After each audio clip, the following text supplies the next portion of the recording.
Boa tarde, é um prazer estar com vocês de novo nessa live do Shopping Cidade Jardim e Mink, uma colaboração de ambos, e agradeço o convite de ambos para estar hoje aqui com vocês. Na terça-feira passada, nós tivemos uma live que tratava de como, eram algumas dicas pelo menos sobre isso, como sobreviver, né, com filhos, em família, confinado entre quatro paredes, quando você está num caos doméstico, que atinge diversas famílias. Hoje, o tema é diferente. Nós não vamos falar de sobreviver ao caos doméstico, e aquela live, na terça-feira, foi sobre como buscar estabilizar, né, a casa. Estabilizar, deixar todo mundo mais tranquilo, você ficar mais tranquilo, os filhos, as relações, e sair do caos, né? Hoje, nós vamos falar de outra coisa. Nós vamos, a partir da ideia de que muitas pessoas ou já saíram do caos, ou nem chegaram a entrar nesse caos, mas que estão agora com outro desafio, que não é mais estabilizar a casa, que está com ânimo fora de controle, com ataques de ansiedade, fúria, chiliques, ou aborrecimentos, ou adolescentes incontroláveis, uma casa que está mais estabilizada, mas que tem agora um outro desafio, que é como aprofundar, né, as conexões interpessoais, como aprofundar os relacionamentos, melhorar a qualidade desse estar junto. E essa não é uma questão que se restringe a essa fase de quarentena. Na verdade, isso é um desafio de muitas famílias, antes já, que vem de antes, e que certamente existirá depois, mas esse período de quarentena, ele é muito favorável para enxergar melhor o quanto a gente tem ou não tem isso em casa e como a gente pode desenvolver isso. Toda vez que você tem uma situação de estresse mais extremado, ela revela para você as vulnerabilidades, as áreas que não estavam tão bem cuidadas na sua vida ou na família, e que no momento, né, de maior pressão acabam aparecendo. Então, nesse sentido, é um bom laboratório para você dar uma olhada, né? E nós vamos então conversar um pouco sobre tanto o aprofundamento das relações como a questão da conexão entre as pessoas. As duas coisas são vizinhas, mas não são iguais. E nós vamos basicamente dividir a nossa conversa em três partes. A primeira parte, eu vou rapidamente mencionar para vocês o que a gente percebe que acontece em muitas famílias que funcionam felizes da vida, bem, alegres, mas num registro tremendamente superficial, né? O que, em determinados momentos da vida, vai fazer muita falta, uma maior conexão, um maior aprofundamento, uma maior consistência nas relações. E pode estar, inclusive agora no Covid, já padecendo disso. Então, relações alegres, dinâmicas, mas muito fluidas e superficiais demais, né?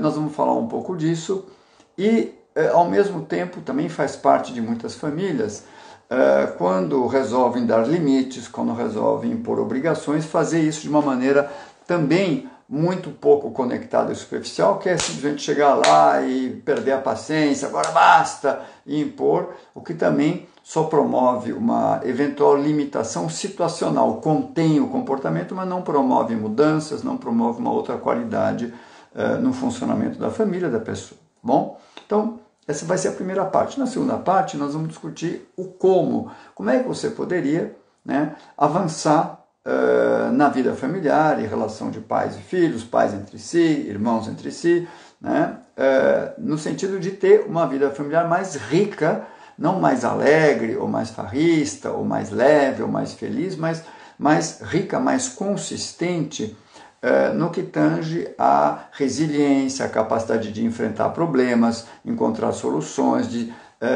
analisar uma situação, de se relacionar de maneira mais conectada uns com os outros, de ter mais autonomia, etc.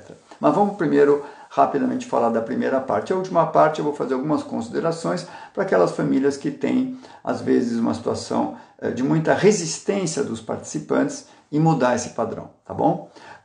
E tal como foi na terça-feira, eu vou ao mesmo tempo transitar entre o que não é muito fácil, não é?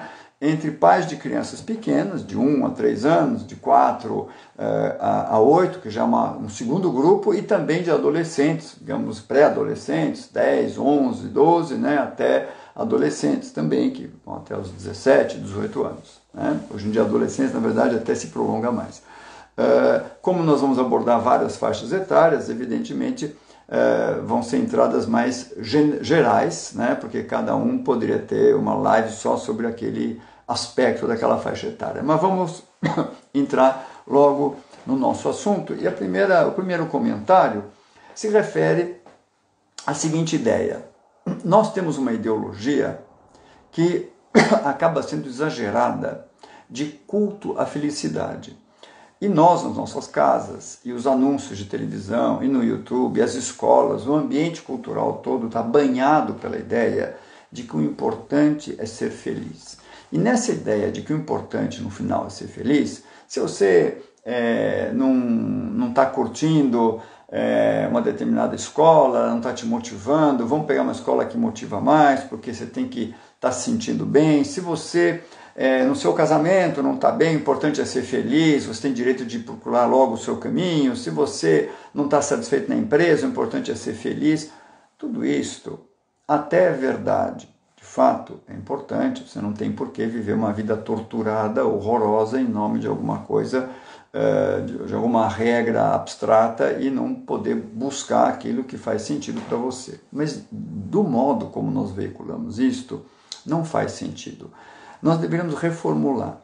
O importante não é ser feliz. E a meta da vida não é ser feliz. O propósito da educação e das nossas ações não é buscar a felicidade. O importante é buscar a felicidade possível dentro das regras. E há dois tipos de regra, dentro dos limites. Há dois tipos de limite. Se você não tiver essa vírgula, buscar a felicidade possível, vírgula, dentro dos limites, né? Você vai ter pessoas que são sociopatas, egoístas desmesurados, pessoas que têm pensamento mágico e que vão ter vidas terríveis, vão se atrapalhar, vão tropeçar na própria busca da felicidade e vão eventualmente prejudicar outras pessoas também. Porque quais são os dois limites, os dois tipos de regra que vão, digamos assim, balizar a tua felicidade possível? Primeira é a regra ligada à ética. Digamos que a criança quer viajar e ir para a praia se divertir, mas o vovô ficou doente, né? E a ética pede a empatia, aquilo que é a reciprocidade, que você não vá para a praia e vá visitar o vovô. E a mamãe ou o papai vão fazer companhia, vão cuidar do vovô, vão acompanhar o vovô numa estadia no hospital, coisa assim, e você como criança vai fazer uma grande alegria para o vovô, levando um presentinho para ele, contando de uma brincadeira, ou como adolescente também, né, ir lá visitar a vovó, o vovô, contar um pouco da vida, se informar como ele está e ser de fato afetivo. Isso vai colocar uma limitação ao seu desejo de ser feliz e ir para a praia, porque são obrigações, e há muitas obrigações éticas, né? Eu quero ouvir música alta, acontece que o meu vizinho não quer, né? Eu quero ter o conforto de, também o exemplo que você dá, de parar o carro para deixar o filho na escola, eu paro em fila dupla e dane-se os outros, é só 2 minutinhos, né? Porque eu quero ser feliz, eu quero ter meu conforto, né? Então há limitações éticas, a não incomodar o outro, a dar reciprocidade para o outro, etc, etc, que vão colocar um limite para a minha felicidade possível. Então a minha felicidade às vezes não vai acontecer, porque às vezes vai ser mais importante eu respeitar a ética e a felicidade possível dentro da ética. A outra coisa são as limitações, os limites da viabilidade. Por exemplo, eu estou muito afim de gastar um dinheirão numa festa, numa viagem, mas eu vou ficar sem reservas financeiras lá na frente, uma imprudência, eu não deveria fazer isso. Ou eu quero ser feliz comprando um casarão que está acima das minhas possibilidades, ou uma criança que diz assim, eu quero brincar e eu estudo depois, entretanto eu preciso me preparar para essa prova. Então, as limitações práticas, né? Eu não posso entrar no restaurante que eu quero comer e simplesmente arrancar uma pessoa de uma cadeira, porque tem lá uma senha e uma espera, e furar a fila e sentar ali, mesmo que não tivesse problema ético, eu vou ser expulso do restaurante. É uma questão de viabilidade. Então, o tempo inteiro a minha felicidade, o meu desejo está balizado por dois tipos de limitação, que são essas limitações éticas e práticas. A criança deveria, desde pequenininha, já crescer num ambiente em que isso fica claro. Nós tendemos a dizer o tempo inteiro o importante é ser feliz e ceder muito nessa parte, porque nada paga o sorriso de uma criança. E nós vamos nos transformando, isso é terrível na época da quarentena, depois os pais pagam um preço altíssimo, em verdadeiros monitores, né, de entretenimento dos nossos filhos.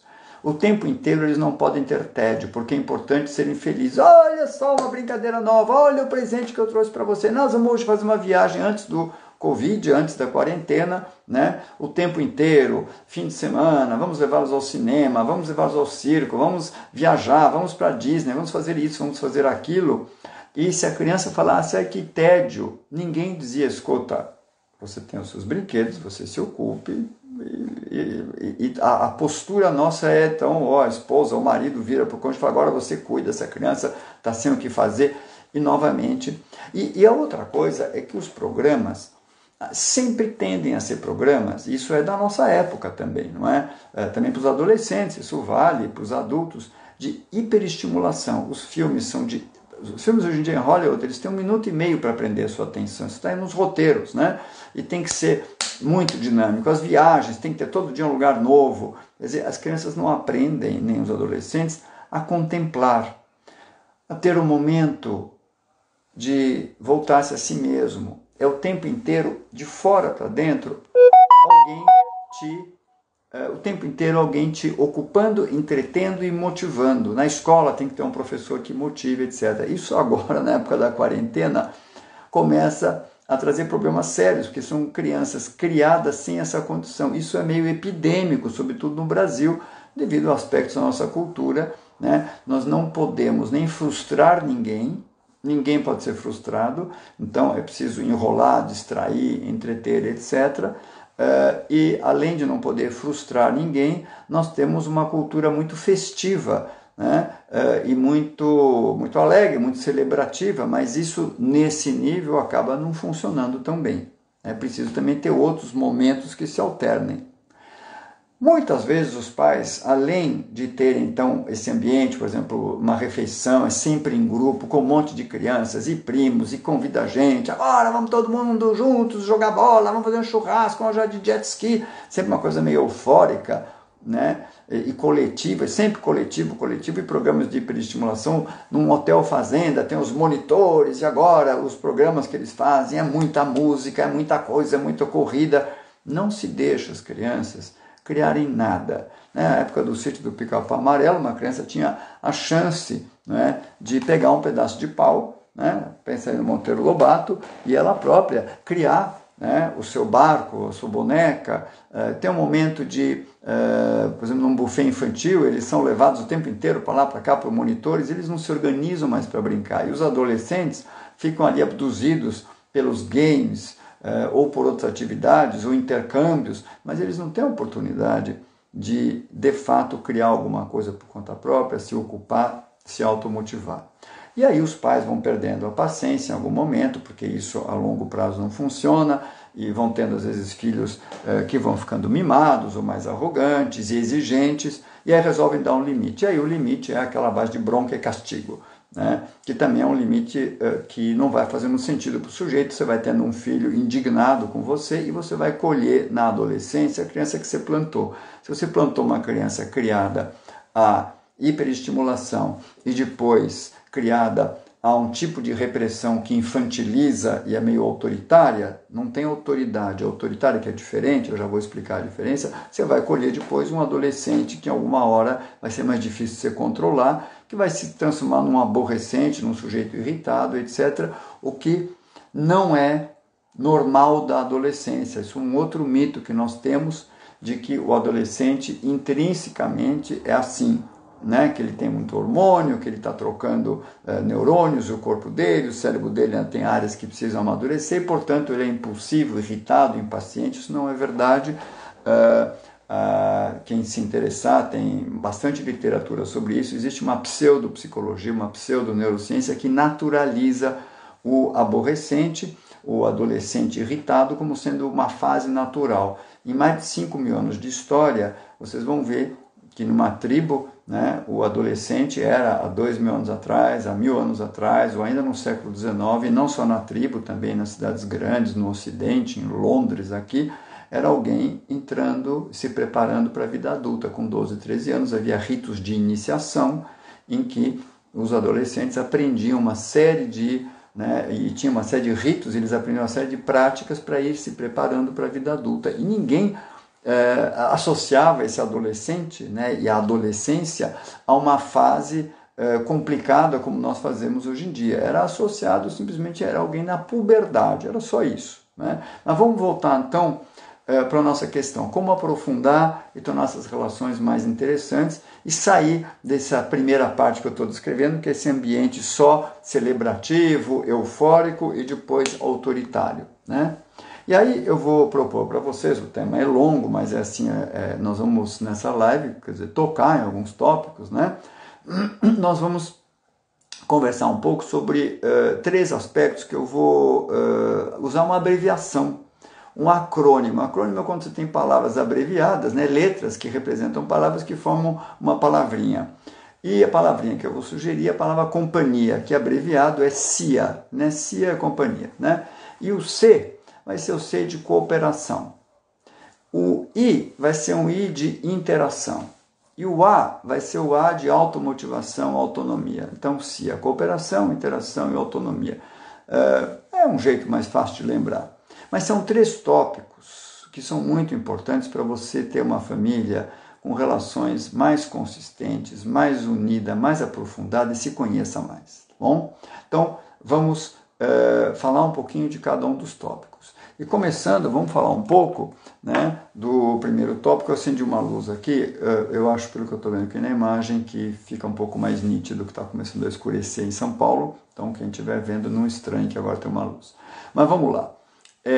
Vamos falar um pouco então de cooperação, que é a primeira parte. Lembra do acrônimo cooperação, que é o C, interação, e o A, que é automotivação, autonomia. Esses 3 elementos eles estão interligados, mas eu vou separá-los um pouco e iluminar cada um de um modo. Primeira coisa, falando agora de cooperação, isso já começa com crianças pequenas, mas eu vou seguindo, vou falar de crianças maiores e de adolescentes. Uma ideia importante que a gente demonstra para a criança e a gente fala para a criança, quando ela já tem 2 anos e meio, 3, a gente vai dizendo com 4, ainda mais, e depois crianças maiores e na adolescência também, que assim, o adulto que está aqui em casa, seja pai, mãe, babá, motorista, vovó, não está aqui para te servir. O adulto que está aqui está para te ajudar naquilo que você não consegue. Então, se o Pedrinho, de 4 anos, começa a gritar lá do quarto dele para uma eventual babá ou funcionária: Benedita, cadê minha cueca? E a fulana vem lá da área de serviço, O que é, Pedrinho? A minha cueca, onde está a minha cueca? E aí ela vai lá e dá para ele a cueca, Ou ele derrama alguma coisa durante a refeição e logo a Benedita fala: coitadinho, nossa, tadinho, deixa que a Benedita aqui arruma, ela vai lá e limpa o que ele derramou no carpete. Você está criando uma pessoa dependente, eventualmente sem noção, e acaba sendo meio arrogante, quando você poderia ensinar o Pedrinho, ou a Maricota, ou quem for, quando quiser alguma coisa, vai até a área de serviço, aonde tiver lá a Benedita, e pergunta: posso falar com você? Você está ocupada? Aguentar, se ela falar agora não dá, daqui a pouco, é urgente, aprender a esperar, E se ele falar: onde está minha cueca? Ela poder dizer: olha, a cueca está no lugar que você alcança, está na 2ª gaveta, então você pode ir lá, abrir a 2ª gaveta e você vai encontrar a sua cueca. Ela só vai lá acompanhá-lo se tiver numa gaveta muito alta, que ele não alcance, porque lembre-se, o adulto está aqui para te ajudar no que você não consegue. O que você consegue, o adulto está apenas para te orientar. Mesma coisa, caiu uma coisa no carpete, ou a mãe, ou o pai, ou a babá, tem que poder dizer: ô Pedrinho, caiu tudo aqui, Olha só, vamos agora então limpar, não é? Vamos fazer isso juntos? Eu vou te ensinando como faz. Então vamos lá na hora de serviço, pegar uma pazinha, dar uma coisinha na mão da criança para ela participar da limpeza, né? E se estimular e ver que não existe alguém ali que está servindo um risinho e por aí afora, né? Criança que não quer comer sozinho e abre lá o bocão para você colocar na boca, etc. Pode ser tudo feito de maneira suave, é importante que numa casa as coisas, mesmo depois com os adolescentes, não sejam aos berros. Agora você come sozinho, não aguento mais.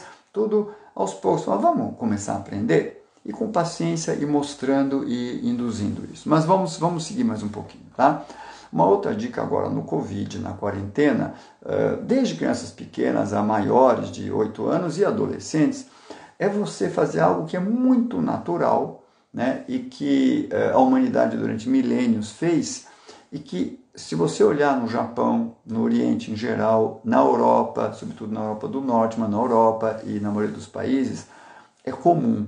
Aliás, nem há outro modo de se fazer, que é incluir as crianças no fluxo de cooperação das tarefas familiares, que lá onde você não tem serviçais, né, as pessoas contam com isso. Imagina uma mãe dinamarquesa com 2, 3 filhos, né, que trabalha fora, um pai, né, que divide entre si coisas na casa. Eles precisam, né, que os filhos aprendam, já vão treinando, já com 2, 3 anos, quando os pais tiram a mesa, eles dão uma coisinha de plástico levinha para a criança ajudar a carregar também, valorizam muito, olha, obrigado, vão ensinando a criança a arrumar o quarto, arrumar os brinquedos, mas não é assim, vai lá arrumar seus brinquedos, é fazer junto, vamos arrumar, é uma coisa lúdica também, para ela ter prazer, olha, você está arrumando muito bem. E com o adolescente, se não for um adolescente resistente, que cresceu mimado, etc., agora na época do Covid, e se você não tiver com pessoas ajudando na casa, é importantíssimo dizer, olha, nós estamos aqui em 3 ou 5 pessoas e está pesado, né, para o papai, para a mamãe fazer tudo isso sozinho, vamos nos dividir, vamos fazer um rodízio, né?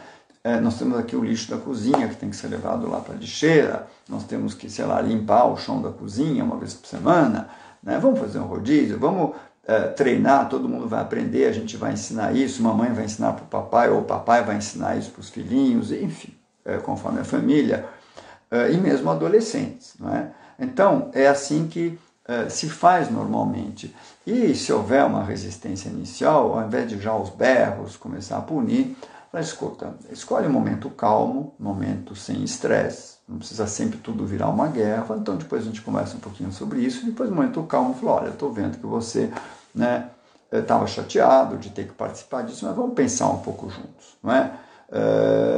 São coisas chatas mesmo de fazer, não é? E cada um de nós está fazendo. Será que é justo, né? Só um de nós ficar com essa sobrecarga? Como é que é em outros países? Como é que as pessoas fazem, né? O que é o normal, né, das pessoas fazerem? E construindo com a criança, né, ou com o adolescente já, esse raciocínio de que a gente pode rodiziar e que quando a gente se divide, coopera juntos, a gente tem mais força, né? E que se ele tiver alguma dificuldade ou achar muito chato, a gente pode começar juntos para que ele vá aprendendo e etc. E insista um pouco nisso, não abra mão e continue, né? Uma outra coisa importante é você não só não desistir, mas se realmente houver uma resistência muito grande, você impor, né? E a imposição, eu vou aqui falar muito rapidamente, porque há casos e casos, há casos de adolescentes, sobretudo, crianças em geral é mais fácil, se insiste um pouco, é um pouco mais firme, eles fazem. Mas a imposição, tanto com crianças maiores, até crianças pequenas e com adolescentes, se você for então exigir, né? Lembra o começo da live de hoje? Eu disse, o limite à sua felicidade, ao seu desejo, são as limitações da vida, são as regras da vida, né? Então, que você diga as coisas, se tiver que impor, imponha, não evocando, né, uma guerra de vontades e de poder. Eu estou exigindo, eu estou cansado, já não aguento mais falar, você é um egoísta.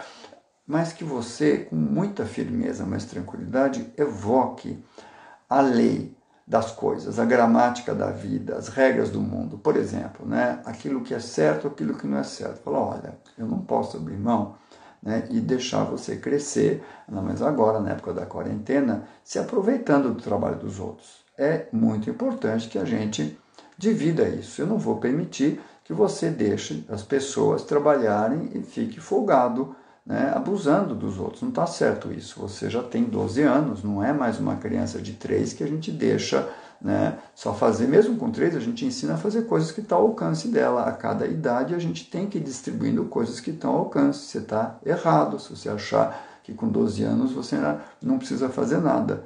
Eu não vou permitir isso. Então, com calma, sem histeria, mas dando a regra. E aí, se o sujeito resistir, você tem algum motivo para resistir. Se for uma coisa muito insolente, fala, olha, então nós vamos ter um conflito e eu vou impor isso. E aí, impor, ou através de uma retaliação, ou uma bronca mais forte. Mas o importante é que o seu filho, seja qual for a idade, não deve fazer as coisas porque você gritou mais, porque você, mamãe vai ficar tão feliz se você fizer, mamãe vai ficar triste se não fizer, ou porque eu não aguento mais. Quer dizer, a questão não é, ele não deve fazer as coisas porque você fica feliz ou triste, ele tem que fazer porque é o certo, né? E não fazer aquilo que é o errado. Então evoque sempre, né, os conceitos das coisas, para que as coisas parem de pé na cabeça da criança. E diga isto, você se apresenta como um veiculador dessa criança da lei, das coisas. Você é o tradutor do mundo. Eu sou um adulto, você ainda é criança ou adolescente, nem tudo você sabe, ainda que você ache isso, e eu vou te trazer as coisas, né, e as regras, e algumas coisas você vai entender, outras você vai ter que aceitar por enquanto, né, mas eu estou aqui para te preparar para a vida. De maneira que ele pode até não gostar de alguma coisa, mas você se posiciona nesse lugar do transmissor de alguma coisa e não no autoritarismo, né, impaciente. Não é a impaciência, é a firmeza que é importante. Mas vamos seguir um pouco, nós vamos de cooperação. O próximo tópico não é mais cooperação, né, nós vamos falar de interação, de como a gente interagir. E aqui eu vou me permitir gastar uns minutinhos na minha campanha contra televisão, iPad, YouTube e tudo que são telas, né? E essa campanha de 5 minutos vai dizer o seguinte para vocês. Se você conta para uma criança, digamos uma criança de 4, 5 anos, depois eu vou falar de adolescentes, conta uma história, né? Lobo mau na floresta e os 3 porquinhos. E você conta, o lobo mau estava morrendo de fome, e estava com um bafo horrível, onde ele passava as plantas murchavam, ele estava com uma caspa horrorosa, e onde ele andava o chão ficava sujo, porque ele estava muito nervoso, com muita fome. A criança, o cérebro dela tem que construir e desenhar mentalmente esse lobo, imaginar o bafo, ele andando na floresta, e o fio da meada da história exige uma atenção, uma memória de todas as partes. A criança está ali envolvida, e essa história, quando você conta uma história ou lê uma história, em geral você mesmo para crianças pequenas vai utilizar entre 1.000 e 1.400 palavras. Se você der para ela essa historinha no iPad, o filminho, já está desenhado o lobo. O cérebro dela fica passivo, já está tudo hiperestimulado, já vem pronto, colorido, já vem a forma, ela não tem que nem manter muita memória, porque o fio da meada já vai pelo próprio gráfico, o desenho vai passando de um tema para o outro e dando esse fio da meada. O vocabulário, cuidado, Scooby-Doo, suba, desça, lobo, é tudo muito pobre. Então, mais ou menos umas 600 palavras que se convoca num desenho desse tipo, citando vocabulário muito pobre e muito dicotômico. Tem o inimigo, o bonzinho, não há nem muita oportunidade para se conversar sobre a história, no meio da história, falar, mas quem que você gostou mais, do porquinho mais novo, do porquinho mais velho, qual que você queria ser, você ia construir uma casa de palha, uma casa de tijolo, por quê? Então, não se estimula a inteligência, a análise, o diálogo, etc. Então, se você, né, quer ter uma relação de mais interação, tem algumas coisas importantes. Não é que você vai impedir o seu filho de ver televisão, de ver o YouTube, mas não deixa o seu filho ficar abduzido só por essas telas. Você alterne, conte histórias, leia histórias, faça jogos, né? Tem uma série de atividades de interação e limite o tempo, né? Aí tem uma questão um pouco de saber dar limites. mas limite o tempo. Tem alguns comentários que vão aparecendo aí sobre limites, a dificuldade de dar limites. Uma pessoa está dizendo, acho que eu já estraguei meu filho. Não, você não estragou seu filho, né? E, de novo, na última vez eu já fiz um pouco merchandising do meu livro, A Arte de Dar Limites, né? Como mudar atitudes de crianças e adolescentes. Tudo isso é reversível, é tudo reversível, tá? Você pode fazer uma série de entradas e mudar isso. Isso a gente não teria tempo aqui na live, mas que ninguém se preocupe, porque nós temos uma plasticidade cerebral muito grande e pais unidos, pai e mãe, podem, mesmo um adolescente já bastante, né, viciado em uma série de comportamentos e habituado, pode reverter isso perfeitamente. Mas vamos voltar aqui. Isso a gente discute sempre em sessões de orientação de pais, tem literatura sobre isso, não fiquem achando que já foi, tá bom?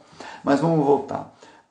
Esse ambiente de mais profundidade, que já começa, por exemplo, com histórias lidas, conversas. Por exemplo, você tá, por exemplo, numa refeição. Evita uma refeição que é aquela bagunça gostosa familiar, todo mundo fala ao mesmo tempo. Tudo bem, isso é legal de vez em quando. Mas você pode organizar, se tiver 2 filhos, 3 filhos, tiver uma sogra junto, um tio, um primo, com toda a calma, fala, gente, né, vamos organizar, né, o nosso almoço, vamos fazer hoje um jogo. Cada um vai falar um pouquinho do seu dia e os outros vão fazer perguntas. E começa modelando, crianças pequenas não sabem fazer isso muito bem, em que o marido ou a esposa começa a contar do seu dia. E ninguém aguenta mais do que 2, 3 minutos de uma história do dia, porque crianças não têm esse fôlego. E conta alguma coisa legal que você viu no escritório, que você viu na rua. E aí, a criança não sabe muito conversar, a mãe faz umas perguntas para o pai ou a criança. Agora é a vez, né, de fulaninho. E se outros disputarem, falam, não, todo mundo espera, fulaninho agora fala. Depois, quando você falar, todo mundo vai esperar também. E, em geral, você começa pelo menorzinho, que tem menos paciência. Então, 2 adultos mostram como se faz, depois vai dos menorzinhos para os maiorzinhos. Isso, com um pouquinho de paciência, vira um hábito, vira uma coisa gostosa nas refeições. Depois, quando eles vão crescendo, mesmo adolescentes, se habituam nas refeições a cada um trazer a brisa de ar fresco, que é aquilo que viveu hoje de manhã na escola, com quem conversou, que viu, qual foi a aula difícil, fácil, como é que foi a situação, e interagir. Então, uma casa que está mais organizada, né, permite um aprofundamento dessas conexões e relações muito gostoso, por exemplo, também aí. Então, além de não ficar abduzido em telas e ter essas oportunidades de maior aprofundamento e interatividade com histórias, quando for para uma tela, quando tiver, por exemplo, assistir um filme, você coloca um filme para assistir, é claro, você está no meio do Covid, está um perrengue danado, tem crianças em várias faixas etárias, você está num dia péssimo, os cônjuges brigaram, marido e mulher, bota ali na televisão e esquece, não é nenhum crime, tá? Mas não deixa isso, não estimula isso o dia inteiro, né? Tenta fazer disso uma coisa mais controlada. E quando assistir um filme, procura filmes de qualidade, filmes que tem filmes lindíssimos, filmes clássicos, infantis, histórias, que você pode, depois do filme, durante o filme, conversar com a criança, né? E não apenas ela ficar ali, né, hipnotizada. Mas o que você achou? Qual personagem você gostaria de ser? Ou dá pelo modelo, falar, eu adorei esse personagem, você reparou na cor daquela casa, você, sabe, vai estimulando, aguçando, né, mesmo em filmes e telas, essa inteligência, né? Lembra, a cooperação é uma coisa, o I, que é interação, tem a ver com essas trocas, e essas trocas têm a ver com conexão entre as pessoas, né? Com adolescente, muito mais. Você pode usar também um recurso que é muito legal, que é compartilhar com adolescentes e também com crianças, né? E até com crianças maiores, questões do seu dia a dia e pedir opinião. Eu, que sou psicólogo clínico, né, e tenho então pacientes, se eu trabalhasse numa fábrica ou se eu fosse alguém marqueteiro, eu trazia para as minhas crianças pequenas, né? Obviamente sem dizer os nomes e mudando um pouco, mas as histórias do meu consultório, eles me davam conselhos, né? Olha, geralmente eu trazia histórias de pais com problemas com filhos. Então, as crianças pequenas, minhas filhas, davam lá opiniões, olha, papai, você podia falar tal coisa, e a gente valoriza o que tem, porque geralmente é interessante que eles tenham a falar. Se eu trabalhasse com marketing, eu ia trazer um problema de publicidade, um problema de um produto, como é que poderia ser anunciado. Não subestime, né, os seus filhos. Os adolescentes, do mesmo modo, eles podem ser incluídos. Nós estamos com um problema, a gente tem tal situação na fábrica. Não queira preservar o mundo infantil. A gente no Brasil tem muito uma cultura de que a criança tem que ser mantida infantilizada. Então ela não pode entrar em contato com a vida lá fora e ela não pode ser incluída a começar a pensar e participar dos problemas. Evidentemente você não vai trazer um problema cabeludíssimo, gravíssimo da família, que ela não está preparada para lidar com isso. Mas pode sim, houve um conflito entre dois familiares, tem uma situação financeira que vai exigir uma decisão de corte, ela pode ser incluída nisso, né? E eles gostam de participar e eles vão amadurecendo com isso, e mesmo pequenos, né? Então isso vale a pena, é trazer também histórias então do seu dia a dia, problemas, pedir que participem, que deem opiniões, né? E que falem das impressões que têm, né? Uma outra coisa que pode ser muito interessante, né? Além de refeições em conjunto, preparar, por exemplo, em conjunto uma refeição que, além de estimular a cooperação, né? Dá uma interatividade. Enquanto a gente prepara a coisa, a gente conversa, quando eles querem saber como é que era na sua infância, quando você tinha a idade deles, como é que era a vovó, como mãe, enfim, conversar muito, né? Bom, eu falei cooperação e falei em interação, em várias faixas etárias. Tudo isso dentro do registro de relações mais profundas, que não fiquem sempre marcadas pela festividade, pela celebração e pela impaciência, não é? Mencionei que a cooperação e essa interação nem sempre é voluntária, às vezes você vai ter que impor, mas que se imponha com calma e evocando os porquês das coisas, e se coloque não como um jogo de vontades, eu que mando, mas por que na casa do Pedrinho pode ser de outro jeito? Eu não quero saber, a casa do Pedrinho é a casa do Pedrinho, aqui, a mãe do Pedrinho faz daquele jeito, aqui assim. Isso é uma péssima resposta, né? É autoritária, emburrece a criança, e não leva a nada. É poder explicar, olha, a mãe do Pedrinho foi criada desse jeito, a mãe dela ensinou para ela que crianças podem dormir depois da novela e comer chocolate à vontade. Eu aprendi com os meus pais e com o médico, o Dr. Pafúncio, o pediatra, que crianças precisam tanto de sono e não pode comer mais do que, 2 sorvetes por semana ou 1 sorvete por dia.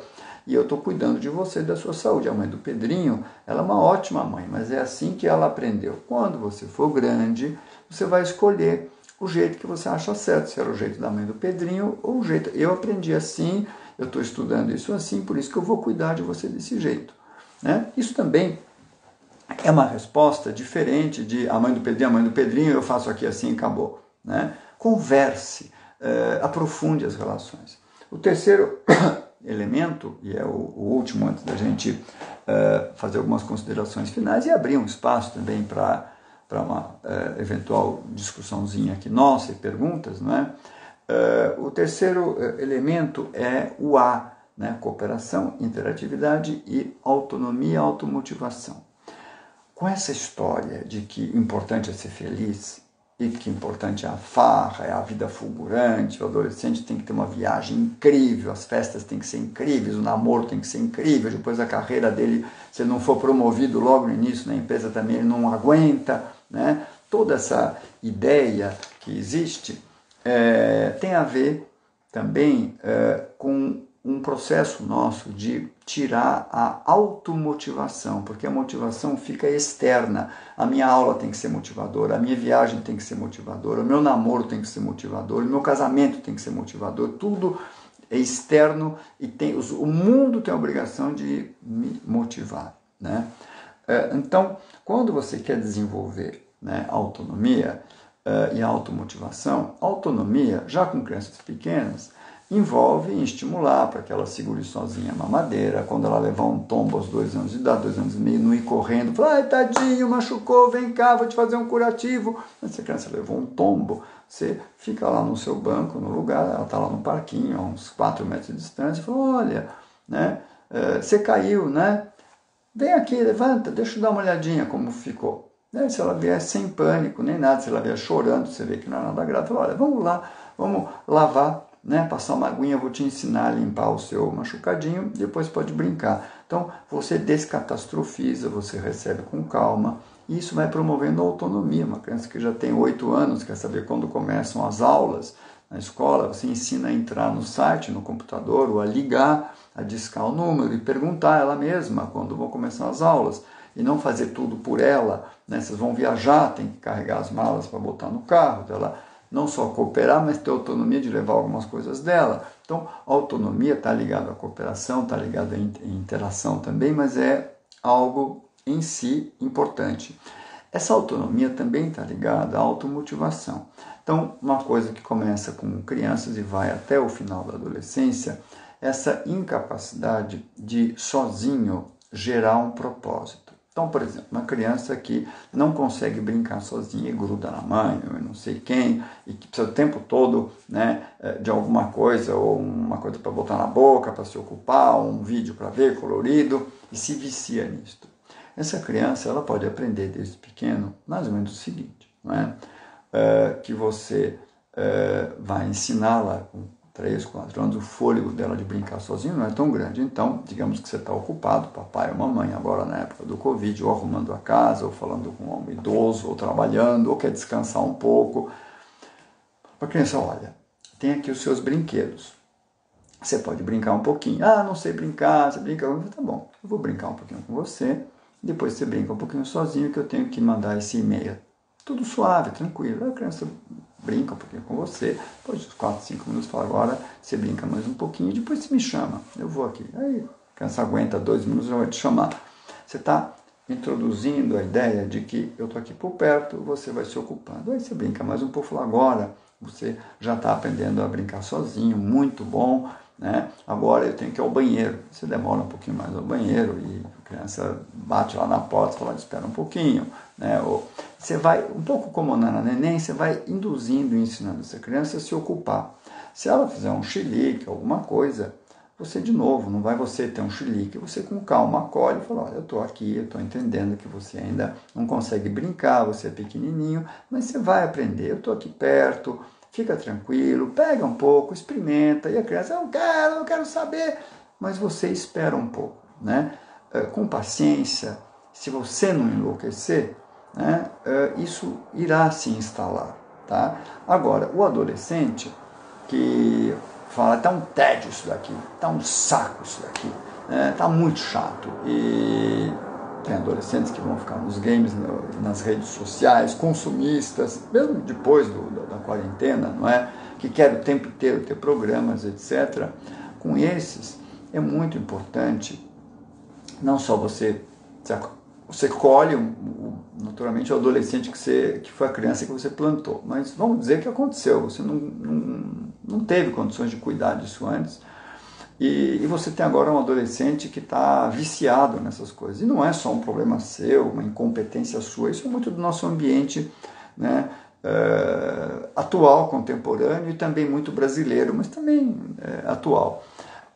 Você pode, com um adolescente que já está meio viciado em não se ocupar, não contemplar, em ter essa ansiedade, esse déficit de atenção ainda coletivo, que é tudo multitarefas, né? Essa necessidade de tudo muito over, até os filmes induzem a isso, né? Os próprios games têm essa agitação, de conversar sobre isso com o adolescente e mostrar, né? Tem sites e textos que mostram um pouco isso, a importância dele ficar um pouco mais tranquilo e alternar, que o legal na vida, o gostoso na vida, né?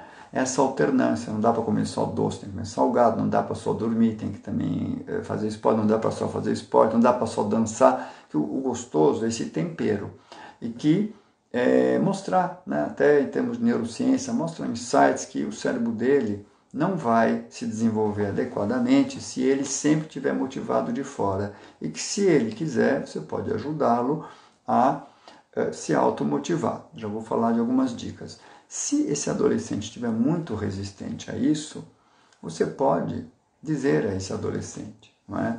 Escuta, eu não vou, né, permitir que você cresça, por exemplo, sem praticar algum esporte e crescer com a musculatura e a ossatura fraca. Depois, por mais que você faça esportes, isso já foi, já cresceu. Então, um bom pai e uma boa mãe cuidam e não recuam, né, simplesmente por cansaço. Não estou afim, não quero fazer ginástica, eu não quero fazer natação, alguma coisa você vai ter que fazer. Eu seria um mau pai, uma má mãe, se eu não te preparar para a vida. Né? Do mesmo jeito, se você não quiser passar protetor solar quando você tem, sei lá, 4, 5 anos de idade, e eu tivesse deixado isso, você ia ter depois melanoma, câncer de pele, pelas queimaduras sequenciais, e eu preferi enfrentar a sua cara feia, te obrigar a tomar vacina, obrigar a botar um boné para você crescer com saúde. E agora, na sua adolescência, a nossa conversa é outra, mas você não está querendo, né, parar os games, ou parar de ficar no YouTube, ou nas redes sociais, e fazer alguma coisa por conta própria.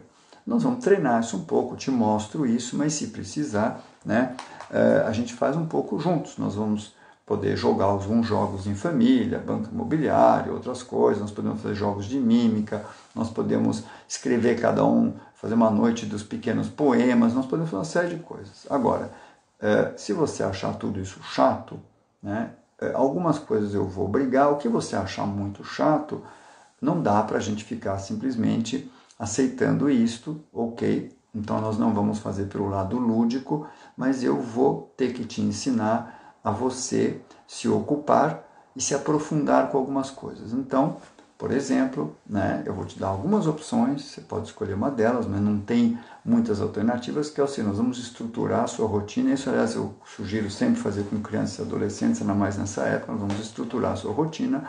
Você tem esses horários de escola, isso, aquilo, esses horários são de lazer e que você pode realmente, então, ser estimulado externamente, mas você vai ter uns horários em que, já que você não está querendo, você próprio tem um lazer que você cria junto conosco, você tem fora as suas obrigações e fora esse lazer que é de estimulação externa, você vai ter algumas aprendizagens. Você vai fazer um curso de robótica, alguma coisa que te interesse, não vou te obrigar a fazer uma coisa que é uma matéria obrigatória da escola, mas eu não vou te dar a opção de você ficar jogado só passivamente, sem desenvolver nada no seu cérebro. A gente teria a opção de conversar, de escrever juntos, de fazer histórias, de pintar, de cozinhar junto, mas se você, né, não tiver disposto, né, a desenvolver maneiras de se ocupar e se ocupar de uma maneira mais criativa, eu vou te dar a opção, você pode escolher 2 ou 3 cursos, não precisa ser coisa que você não gosta, pode ser coisa que você gosta,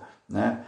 Caligrafia, robótica, tem cursos online, e eu vou te cobrar isso, nós vamos depois ver o que você aprendeu, você vai me apresentar um pequeno relatóriozinho, etc. De maneira que, se você tiver um adolescente que de fato não se dispõe, não entende que ele deveria, não é, alternar esses movimentos também em momentos em que ele se force um pouco a criar alguma maneira de se ocupar.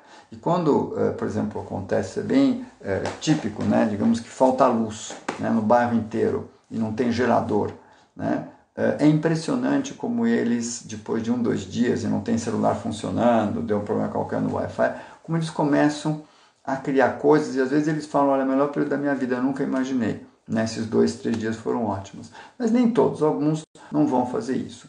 E aí, nesse caso, você tem que ter a firmeza de impor, sempre com aquela calma, sempre evocando as regras e conceitos, mas impor, então, algumas atividades em que ele tem que se aprofundar. Isso não é exatamente a automotivação, porque tem crianças e adolescentes que já não tem mais isso muito.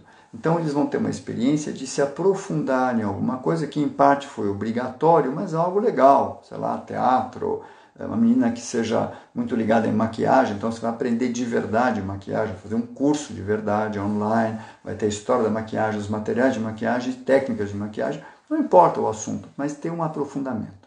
Bom, resumo da história é que com tudo isto, né, com o CIA, cooperação, interatividade, diálogo, né, e com promoção da autonomia, e não ficar só naquele ambiente ou festivo ou da bronca, você tem uma oportunidade de ir criando uma casa, né, mais consistente, com mais legados, mais lições de vida, etc. Uma última dica: é muito importante você promover sempre, sobretudo, um diálogo. E o diálogo é primeiro escutar o que seu filho tem para te trazer. Hoje eu estava justamente atendendo uma família, fazendo orientação de pais, e havia lá um adolescente que reclamava porque ele queria muito participar de uma maratona de games, um menino de 12 anos, né, que iriam vários dias em seguida até a meia-noite. E quando ele chegou com esse pleito, os pais de cara falaram: não, nem pensar, até meia-noite, está louco?